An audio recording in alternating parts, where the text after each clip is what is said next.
Ava Jerome gave Austin some news. The General Hospital recap for August 6, 2023, features Ava and Austin trying to figure out just how much trouble they are really in. In this episode, Austin and Ava sparred but ended things with a kiss.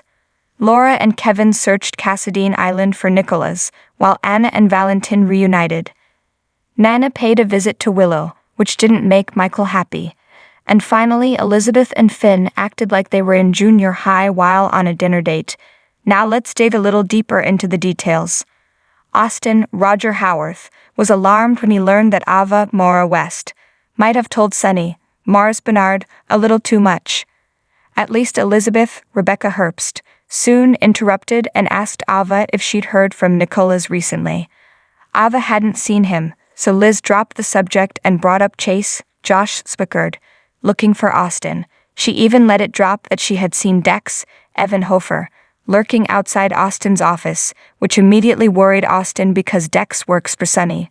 When Liz was gone, Austin wondered aloud if Sonny had Gordon killed, knowing it was Mason, Nathaniel Gray, who did it.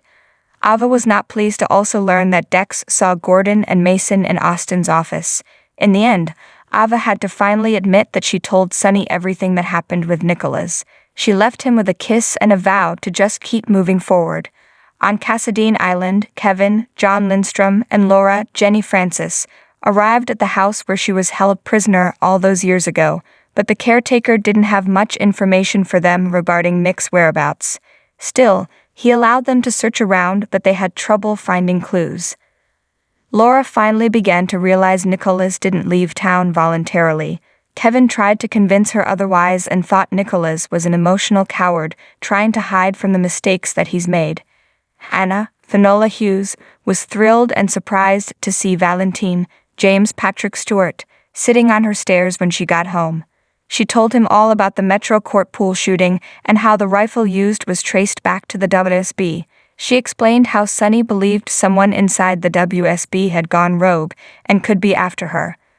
Valentin was still convinced that Victor Charles Shaughnessy was behind everything from the grave. When the convo turned romantic, Anna finally admitted that she loved Valentin. When Michael, Chad Duell, paid a visit to Charlie's, Christina, Kate Mancy made sure to warn him he might not want to be there since Jocelyn, Eden McCoy, claims the place is nothing but a Sonny/Nana hangout now. She pointed out that Jocelyn needed to get over the fact that Sonny and Carly, Laura Wright, are divorced. So Michael decided to play devil's advocate and asked her how she'd feel if Nina's vendetta allowed Alexis, Nancy Lee Gran, to mourn Sonny for months. As if Sonny dying would cause Alexis to fall apart, and Carly didn't marry Jason, Steve Burton, within months of Sonny's alleged death. Christina immediately reminded him that she was right there mourning her own father right alongside Carly mourning her husband, and she was able to make peace with Nina, Cynthia Watrose, so Michael, Carly, and Joss should too. Nina was Christina's next customer, and she thanked her future stepmother for singing her praises about the new LGBT youth center. Nina even offered to help in any way she could earlier. Willow, Kathleen McMullen, spent time trying to learn to knit when Nina dropped by. She invited her in and they made small talk, with Willow admitting she can't wait to get back to the real world. Nina awkwardly asked Willow to tell her more about herself, so she can get to know her better. Willow admitted she just wanted to be independent again. When Michael arrived with dinner, that was Nina's cue to leave. As Michael and Willow got to talking, she told him she couldn't wait to get the all clear to go back to work, but Michael wanted her to stay home and focus on their family first. Liz received a dinner invitation from Finn, Michael Easton. On a note, they passed back and forth as if they were in the 5th grade. They met at the Metro Court where they enjoyed drinks and a meal. The subject turned to what her parents did to her after Finn's first wife died, something they never really talked about before. They also talked about their lives and their faults, before finally admitting they were scared. In fact, Finn was so scared of a relationship with Liz that he tried to find a job at another hospital. They then admitted they had feelings for one another, and that they wanted to get to know one another better. Who owns the other half of Kelly's Diner on GHEJ? Spoilers would like us to believe that Carly thinks she'll recover the life she's accustomed to after experiencing a $5 million shortfall by running a diner. Even the most well-reviewed, upscale restaurants operate at a tiny profit margin. We can't imagine an 8-table hole in the wall on the docks of a medium-sized town in upstate New York is the key to replenishing her nest egg. But what do we know? But to add insult to injury, we're not even sure all of Kelly's diner is even Carly's to keep. Kelly's diner used to belong, as you might have guessed, to the Kelly family.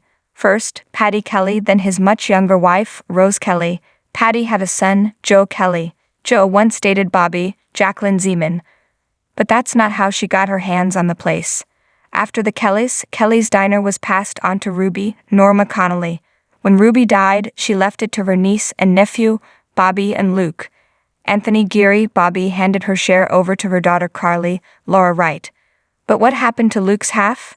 We still haven't gotten a straight answer. Sure, it's possible that when Luke died, he left his share to his beloved Barbara Jean. But does Luke strike anyone as the organized, responsible, I made a will type? Heck, if he did make a will, it's just as likely he left his estate to kids Lucky, Lulu, and even that illogical and indefensible Ethan. But Luke is not organized or responsible, and the odds are just as good that he died without any will at all, which means everything would have automatically gone to his wife at the time, Tracy Jane Elliott. This means that Carly's new business partner is Tracy. Now there is a spin-off we are ready, willing, and hopefully soon able to watch. Carly and Tracy, fry cooks. It'll be on us before we know it, the heartbreaking on-screen goodbye to Bobby, as General Hospital says farewell to the incomparable Jacqueline Zeman. It won't be easy, but it'll be a much-needed real-life catharsis, as we've mourned Zeman in real life since May. The usual Port Charles folks will be at the funeral, we're sure, but we're also hopeful we'll be seeing some much-missed faces like Luca's. But let's be real here. Bobby's life was full of drama, shouldn't her death be as well? What if she had one last surprise at her funeral? One last addition to her legacy? What if Bobby had one more son? Lucas, of course, was adopted away from Julian as a baby, while Carly was born and given up for adoption when Bobby was just 16. Carly, we all know, came back to bite Bobby hard when she arrived in town bent on revenge and went straight for Tony. But this time around, Bobby sadly won't be with us to meet her son. But that would also give General Hospital a chance to tell a different story, a heartbreaking tale about the loss of a son who will never get to know his mother. Why wouldn't Bobby have gone searching for him or even acknowledged him before her death, especially after all the Carly drama? Well, Bobby was a young woman by the time she came back to her childhood home. She'd spent years as a prostitute, and there could have been a stretch where she was so strung out, her memories were hazy and the child she'd given birth to had been forgotten. Forgotten, that is, until he put the pieces together as an adult and agonized over whether he wanted to meet the woman who gave birth and forgot him. Until it was too late. She died and he missed her chance, but not his chance to say farewell. It could be one last addition to Bobby's legacy, to build out her family even more.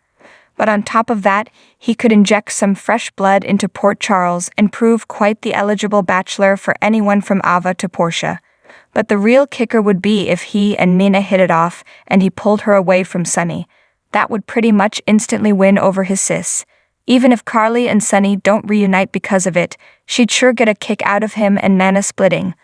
Though, if that happened on its own thanks to this SEC business, Carly's new brother might just be the shoulder Nana found to cry on, and that could do the exact opposite of winning Carly over as she tried to convince her new bro to stay the hell away from her nemesis no matter what.